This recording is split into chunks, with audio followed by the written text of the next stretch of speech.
Have you ever walked along a quiet path at dawn, when the dew still clings to the grass, and the world seems suspended between night and day? There's a stillness in such moments, a silence that presses gently against your heart, urging you to listen. And yet, in that silence, there may arise a question that aches in your soul. Why am I still alone?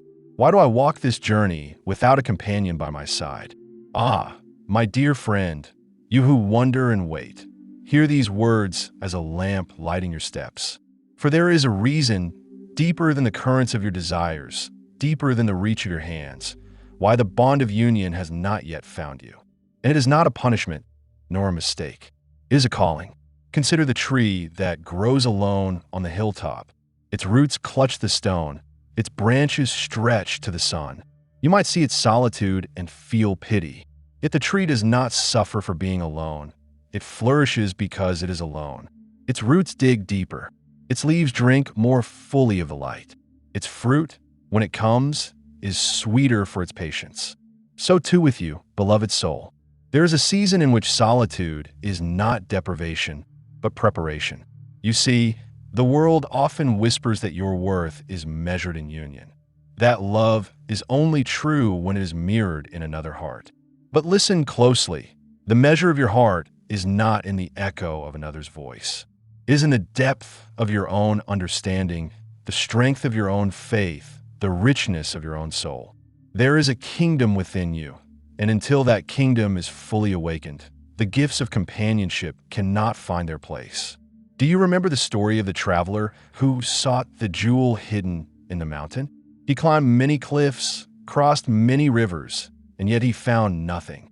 Exhausted, he rested beneath a tree, and it was only in his quiet patience, in his unhurried reflection, that he noticed the jewel had been at his feet all along, waiting for the readiness of his own heart.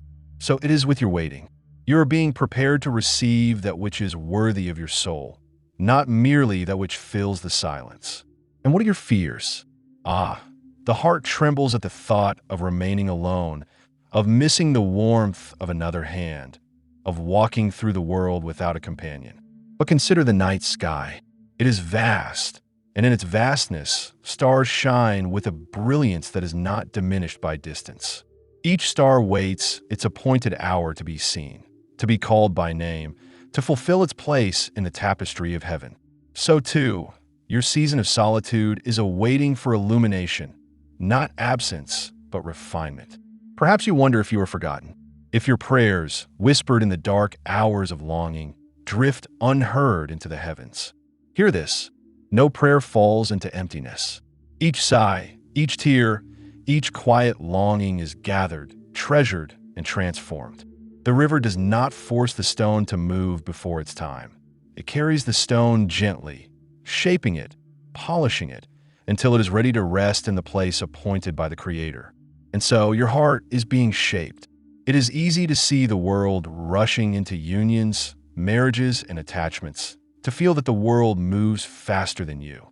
Yet remember the lilies of the field. They toil not, they spin not, and yet their beauty surpasses all splendor of human making. They bloom not by force, but by trust, by patient alignment with the rhythm of heaven. So shall your heart bloom, not when you demand it, but when it has been nurtured in its season. Oh, the gifts of solitude! How few understand them. In solitude, you hear the whispers of your own soul. You are given the chance to cultivate kindness, patience, courage, and faith.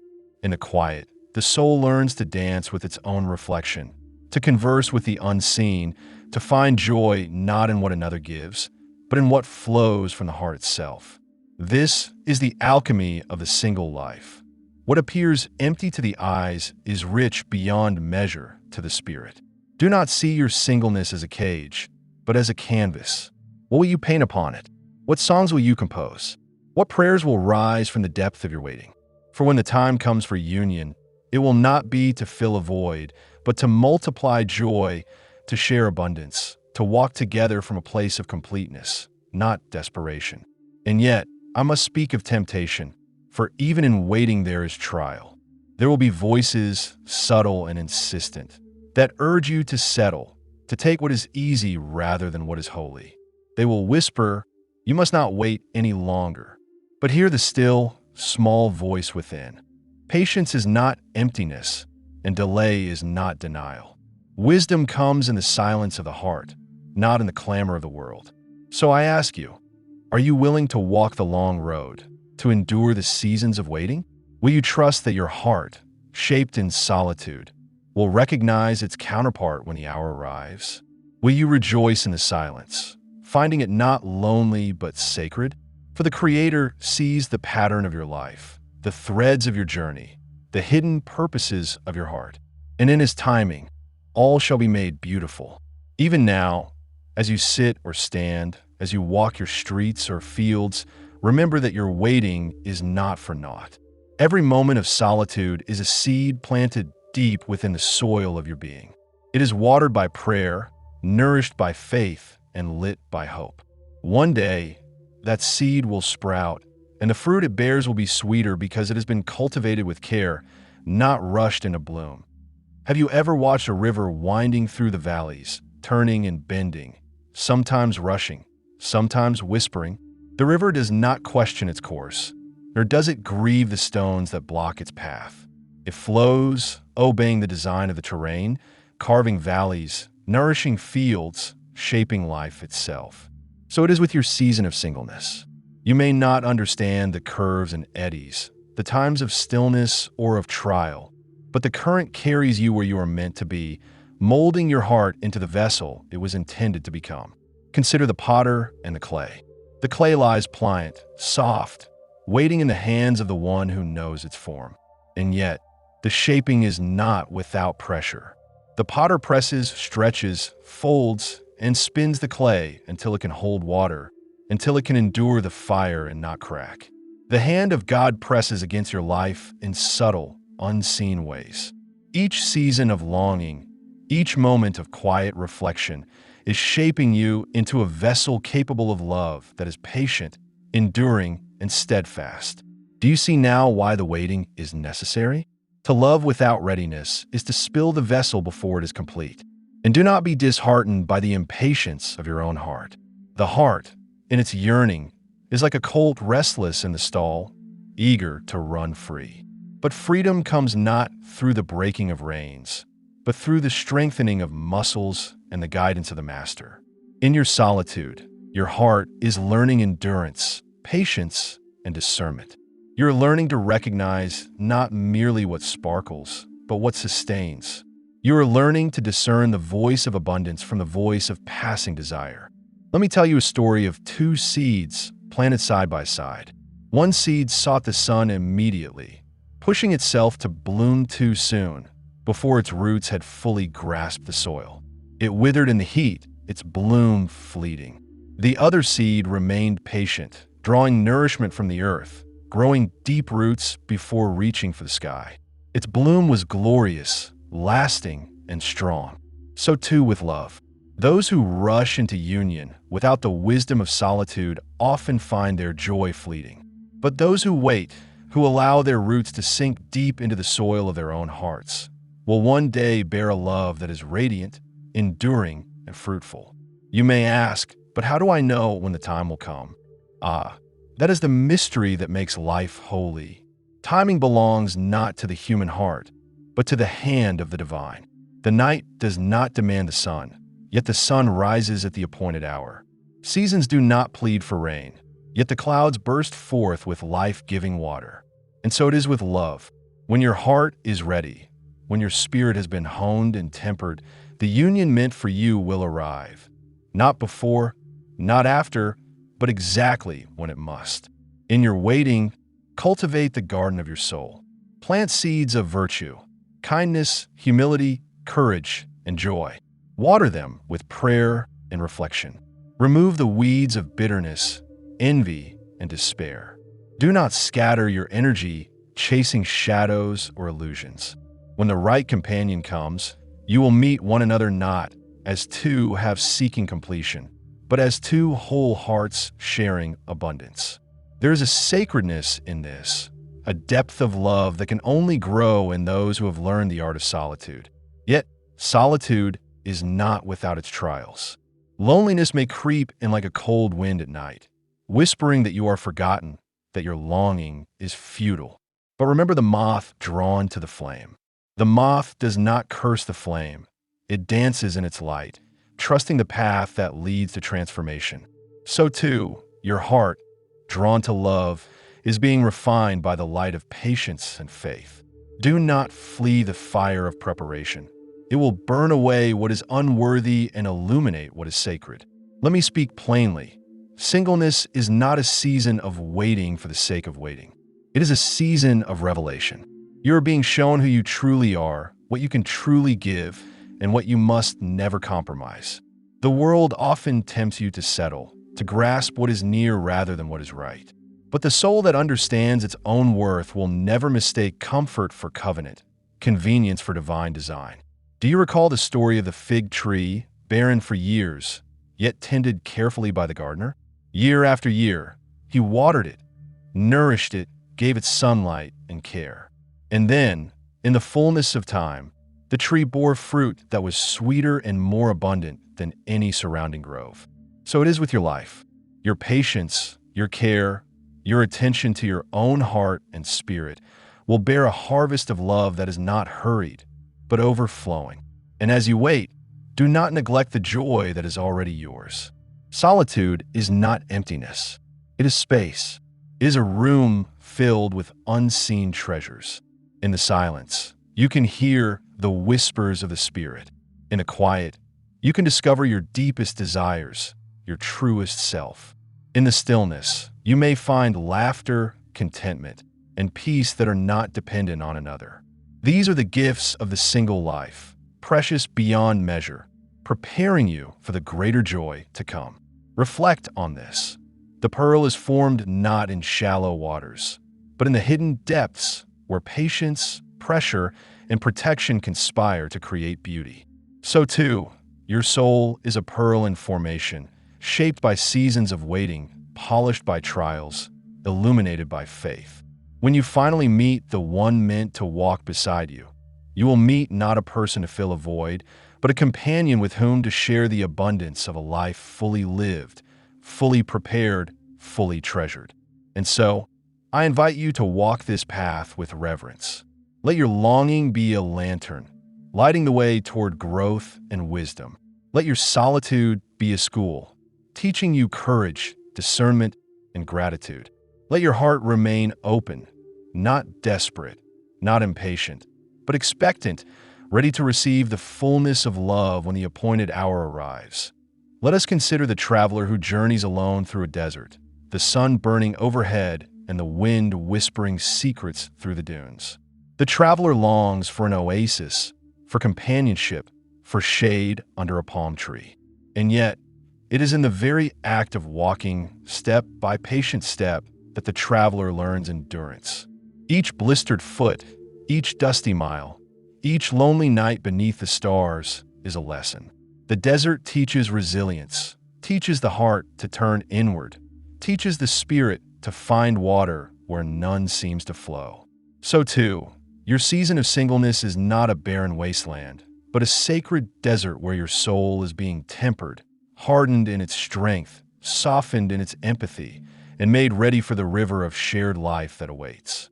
Think of the stars in the night sky. Each one burns in solitude, yet together they form constellations, patterns that tell stories older than the mountains. Alone, each star is radiant, but together they illuminate the heavens. Your own heart, even while alone, shines with its own light. And when the appointed moment comes, when another heart aligns with yours, the two lights will form a pattern of wonder, a constellation of shared purpose, not out of need, but out of fullness. Perhaps you ask, what should I do with my longing? Listen closely. It is not a signal to grasp, but a guide to prepare. Let your yearning draw you toward self-discovery, toward courage, toward faith. Allow your tears to water the seeds of your heart. Allow your solitude to become fertile soil, rich with reflection and prayer. Let your desires teach you not to chase shadows, but to honor the true light that seeks your soul. And in this sacred preparation, you are never truly alone, for the divine walks beside you, shaping, guiding, and whispering truths that only the heart in waiting can hear. Consider the carpenter who builds not from haste but from care. Each beam is measured, each joint is fitted, each surface is smoothed. To rush would be to weaken the structure, to invite collapse. So too, the heart must be carefully prepared. Love is not a simple joining of two halves. It is the weaving together of two lives, each complete, each strong, each cultivated in patience and faith.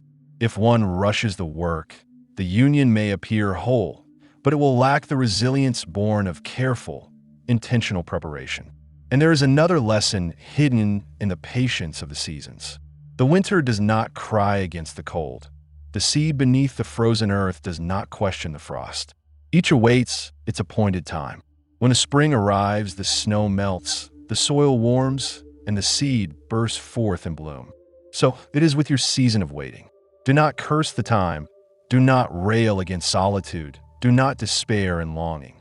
You are beneath the frost, gathering strength, deepening your roots, learning to draw life from sources unseen.